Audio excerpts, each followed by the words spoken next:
Assalamualaikum semua. Kita bertemu lagi dalam PDPR Sains tahun 6. Okey, cikgu harap semua sihat dan masih boleh mengikuti PDPR pada hari ini. Okey, semalam Kemudah pun didedahkan dengan jenis-jenis mikroorganisma. Di dah ini kita akan sambung kepada subtopik seterusnya. Sebelum kita sambung, okey, setelah kamu mengenali jenis-jenis mikroorganisma beserta dengan contohnya, adakah kamu buat kajian ataupun bacaan apa itu mikroorganisma sebenarnya? Okey. Cikgu percaya ada yang cari maksud mikroorganisma tu. Sebab ini ialah benda baru yang kamu baru tahu sebenarnya kan. Okey, ini ialah maksud mikroorganisma. Dua perkataan digabung menjadi satu.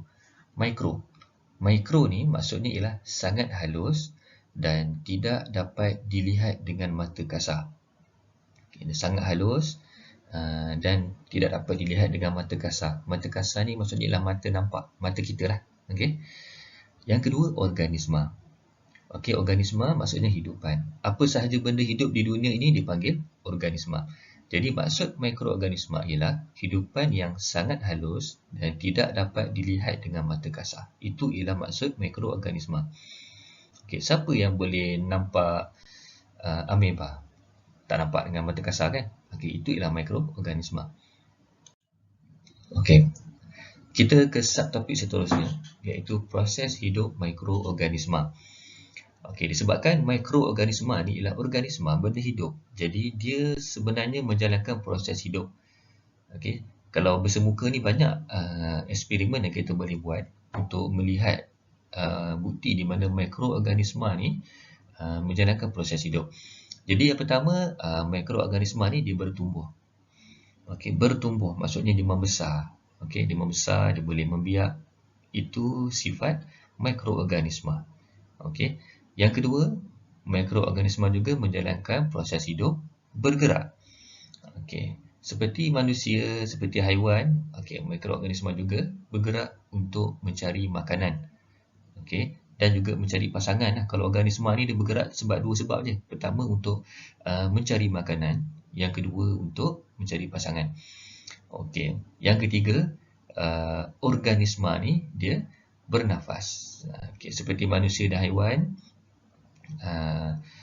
mikroorganisma juga bernafas. Okey. Okey, baik. Kita ke slide seterusnya untuk melihat video berkenaan dengan proses hidup mikroorganisma. Okey, jadi kita akan tengok video berkaitan dengan mikroorganisma bertumbuh.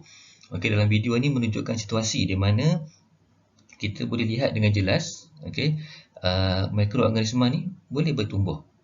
Okey, dia menjadi daripada sedikit menjadi banyak.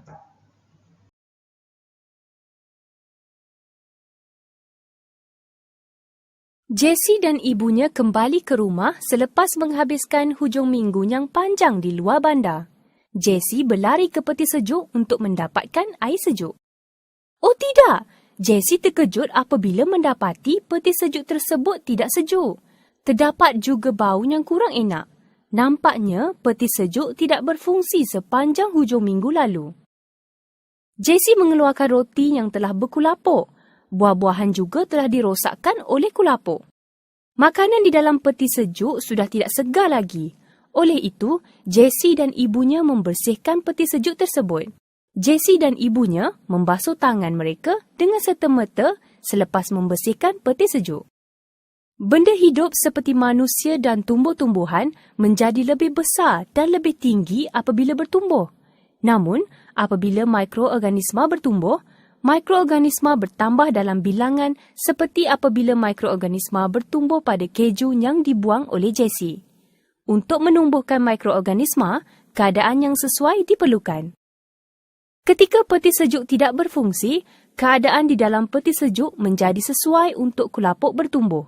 Kulapuk bertumbuh kerana terdapat nutrien dan air daripada roti.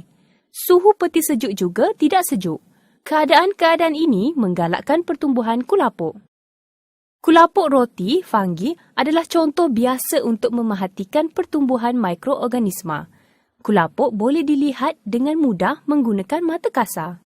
Apabila kulapuk bertumbuh, anda dapat melihat kulapuk merebak pada roti hari demi hari. Warna kulapuk juga berubah dari warna yang cerah kepada warna yang lebih gelap apabila kulapuk menjadi semakin matang.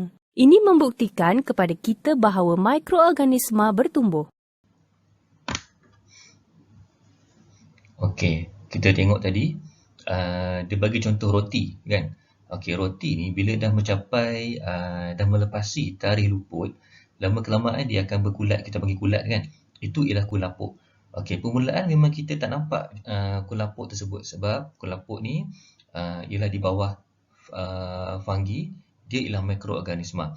Tapi bila semakin lama dia dah bertumbuh, dia dah semakin membesar, merebak, baru kita nampak kulapuk tersebut. Okey, lama kelamaan dia boleh penuh, satu roti tu penuh dengan kulapuk. Okey, itu ialah contoh di mana mikroorganisma ni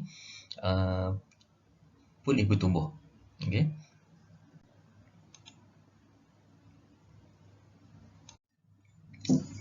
Okey, kita pergi yang kedua iaitu mikroorganisma bergerak.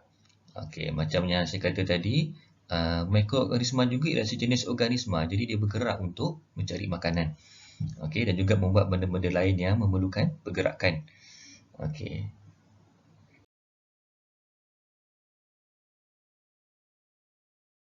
Eddie dan Michael ingin menyiasat sama ada mikroorganisma boleh bergerak. Mereka pergi ke sebuah kolam yang berhampiran untuk mengumpulkan beberapa sampel air. Eddie mencabar Michael untuk berjalan dengan lebih pantas.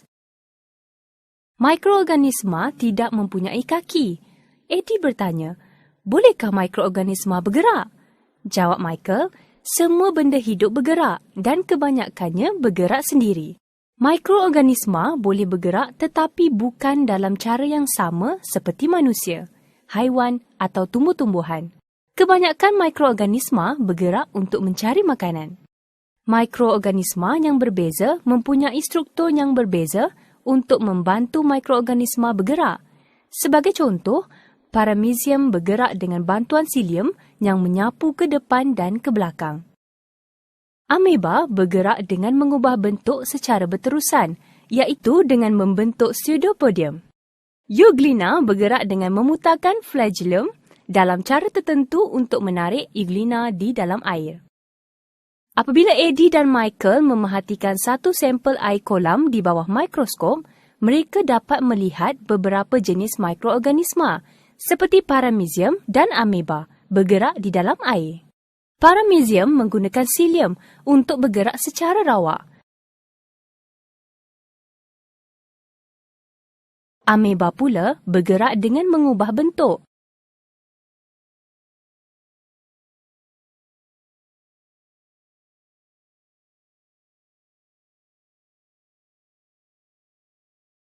Ini membuktikan bahawa mikroorganisma bergerak dengan sendiri menggunakan struktur-struktur khas.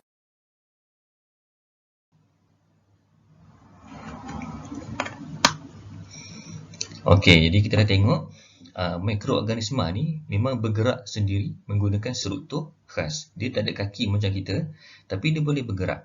Okey, kalau tak dia takkan dapat mencari makanan. Okey, seterusnya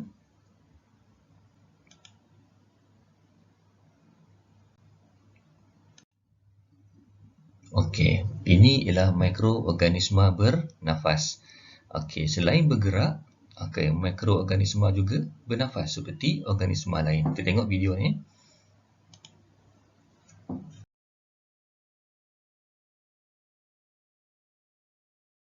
Pada suatu pagi, Sarah memberi makan arnab-arnabnya dan mendapati salah seekor daripada arnab-arnab tersebut masih tidur. Arnab tersebut tidak bergerak mahupun bernafas. Sarah menyedari bahawa arnab tersebut sudah tidak bernyawa lagi. Bernafas adalah salah satu daripada ciri-ciri utama benda hidup. Semua benda hidup memerlukan oksigen di dalam udara untuk hidup. Bernafas adalah proses menyedut oksigen ke dalam peparu anda dan kemudian menyingkirkan karbon dioksida. Semua benda hidup seperti manusia, haiwan dan tumbuh-tumbuhan bernafas. Bagaimana pula dengan organisma-organisma yang sangat kecil seperti mikroorganisma? Adakah mikroorganisma bernafas juga? Kita boleh ketahui di kedai roti di sebelah rumah. Pernahkah anda ke kedai roti?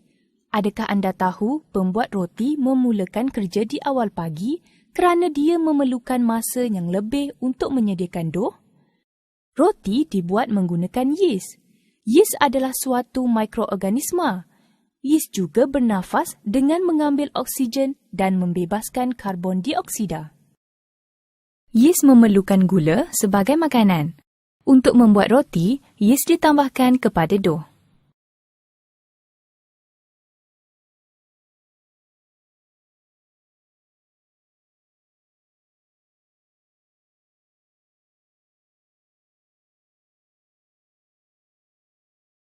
Yeast membebaskan karbon dioksida apabila bernafas.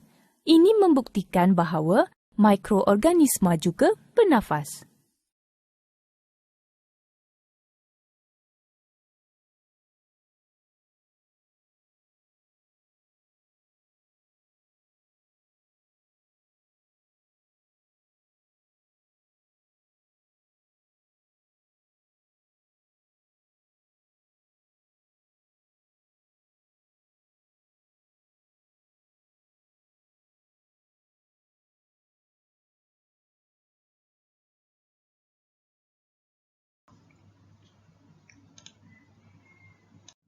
Okey, baik. Ini ialah kesimpulannya. Okey, kesimpulannya, mikroorganisma menjalankan proses hidup seperti bertumbuh, bergerak dan bernafas. Okey, ringkas sahaja dia punya kesimpulan dia. Okey, tugasan kamu. Okey, tugasan bina satu peta buih berkenaan jenis-jenis mikroorganisma berserta contoh. Semalam kamu dah tahu jenis-jenis mikroorganisma. Okey, cuma hari ni kamu kena pindahkan maklumat tersebut, pengetahuan itu ke dalam bentuk peta buih dan nyatakan contoh-contoh bagi setiap jenis mikroorganisma. Berapa bilangan contoh terpulang pada kamu. Okey, buat secara kreatif. Okey, peta buih. Gunakan buku tulis sains 1 dan boleh rujuk buku teks lah. Okey, dan cikgu akan semak bila bersemuka nanti. Okey, ada apa-apa boleh hubungi cikgu secara personal pun tak apa. Okey, sekian, terima kasih.